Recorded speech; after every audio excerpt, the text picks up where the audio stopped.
Now linking. You can add more than one page in your website. So these additional pages, they are linked. It can be linked through your page via a text or a picture. And this linking is done through the anchor element. So what is this anchor element? It starts with A, it ends with A. So it's a container tag. This anchor is used, or this element is used to create a hyperlink in a web page. This word anchor has come from the sea world, that is the ship world.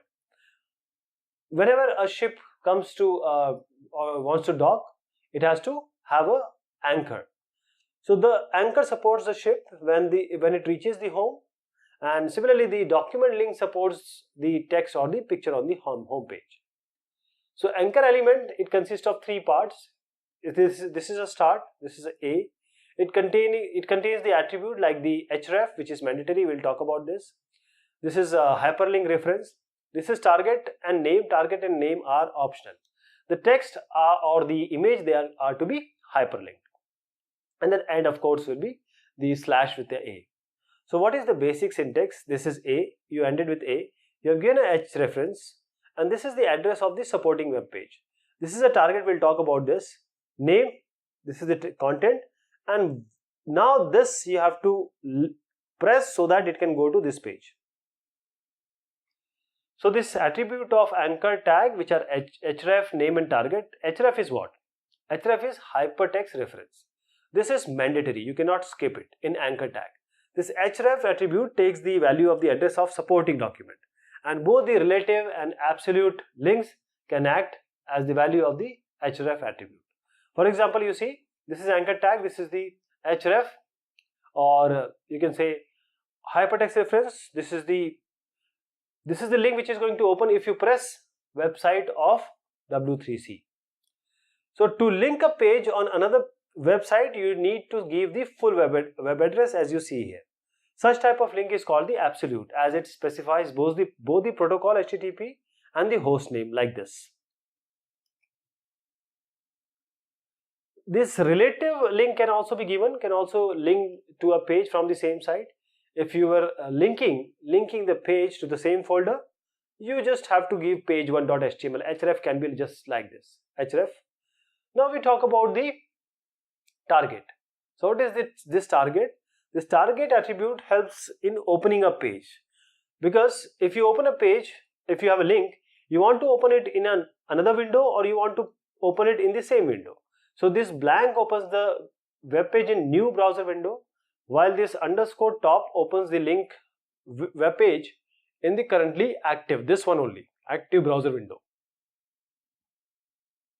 For example, if you give underscore blank here, if you want to open the web page in a new window, the following code will be done.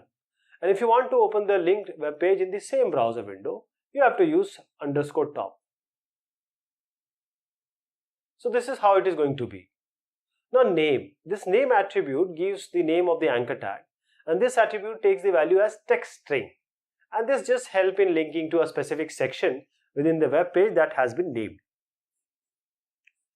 Now you have just seen the name, this name. Now this name can be used. It can be used if you have a long web page, say very long page, that you have a section here, you have a section here, say we have a section called sales. So this section can be given a name using the name attribute.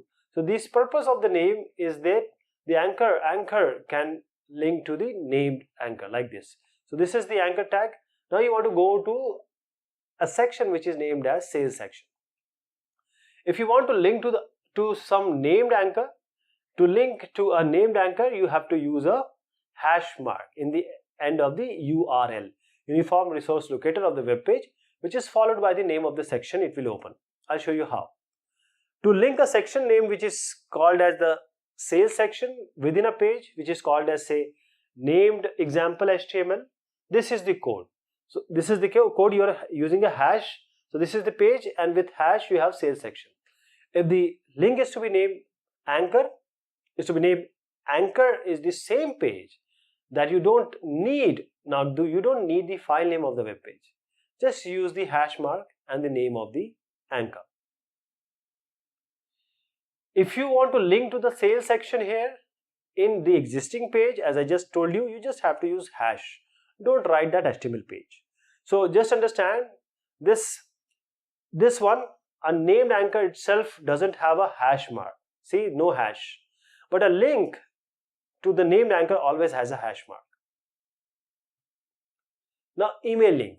You can create an email link on your page. For that, you have to use mail to.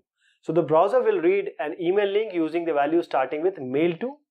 It will not use HTTP with your email address rather than a web address. So this is the syntax. You start with anchor tag. You give href.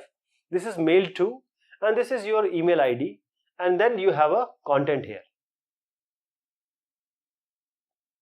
So you can create an email link to yourself also.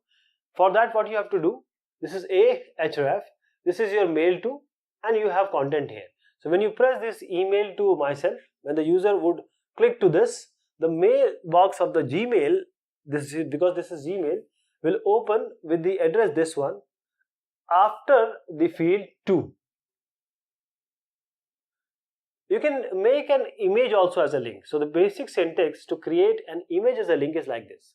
You ought to have a reference, a href. This is the address of the file to be opened when you want to click on the image. This is image src. This is the address of the image file. And this is the alternate text to be displayed when the image is not loaded. So the attribute src in img tag takes the place of address of the image, whereas this HREF attributes, this takes the value of the address of the HTML document that will be loaded when you press the image or click the image. For example, this is the image you want to press. So if you want to open the website of this Facebook, when somebody clicks on the image, then you have that facebook.jpg. What you have to do here is, you have to give a anchor tag. href is this, image source is facebook.jpg. Colors of the link. So you can set the color of the text that acts as a link using body tag. Inside your page, you will have a lot of these links, because these are the links only, or links are the only possibility which makes you go or navigate to different pages. So you have a body. Inside this body you have to give. This is link, v-link, a-link. V-link, that you can give a color. Again, hexadecimal code for the color. Again, hexadecimal code of the color. So this code, the link attribute of the body tag is a standard link. So it is a text link that has not been clicked by the user. So it appears in its standard color. It is blue, whose code is hexadecimal code is like this. So F is for white, 0000000 is for black. So if you give this is R, this is G, this is B, so it will be blue. And the standard way for v-link attribute, this is the body tag. Inside this you have to give visited line. So if it is a text link that has been clicked by user at least once, so the standard color for this link is purple. Now you have a linked attribute in the body tag, which is the active link. So if the text link that may change its color when the user brings the mouse over it, so it is active. So the standard color of this link is red, whose hexadecimal code will be like this, because this stands for R, red. Now it may also be possible you want to set the color of the link to say red, aligned to a link to say green, v link to pink, as against what are the standard color. So body, inside this, link equal to red, a link equal to green, v link equal to pink. You can also give the hexadecimal code. These are the hexadecimal code for red, green and pink.